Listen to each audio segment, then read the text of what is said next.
அண்ணா இந்த மாம்பழம் எவ்வளோண்ணா? ஒவ்வொரு மாம்பழம் ஒவ்வொரு ரேட் இருக்குமா. அதான் இந்த மாம்பழம் வேணும்னு சொல்றேன்ல. கிலோ 100 ரூபாமா அந்த மாம்பழம். அப்படி சொல்லிட்டு போங்க. உனக்கு என்ன நம்பி வேணும்?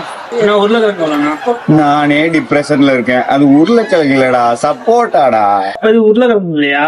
என்னமா பழம் வாங்குறேன்னு சொல்லி பழத்தை எடுத்துக்கிட்டு கிடக்குறேன். நீங்க திருப்பலாம் வச்சிருக்கீங்க, எது நல்லா சாப்பிட்டு வராது தெரியும். எனக்குனே வருதுங்க. உனக்குனே வேணும்? எது வேணாம், எனக்கு காசு வாங்கிட்டு போனேன். அந்த காசை போட்டு ஃபர்ஸ்ட். காசா? அது காசா?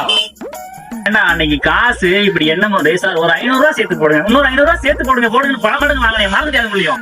இந்தாங்க சார் மாம்பழம், டென்ஷன் ஆகாதீங்க. நீ யாருமா? ஏயா இங்க இருந்து பொம்பளை எங்கயா? அந்த பொம்பளை தான் அப்பயே 4 மாங்காய் தூக்கிட்டு போயிடுச்சே. மாங்காவை தூக்கி போயிருச்சா? இப்படி எல்லாம் கஸ்டமர் இருந்தா நான் எப்படியா உனக்கு காசு திரும்ப தரது? இவன் தரமாட்டான் போல. நம்மளும் ஒரு பழத்தை எடுத்துட்டு அப்படியே தெரிச்சிருவோம். என்னையா நீ இன்னும் போலையா?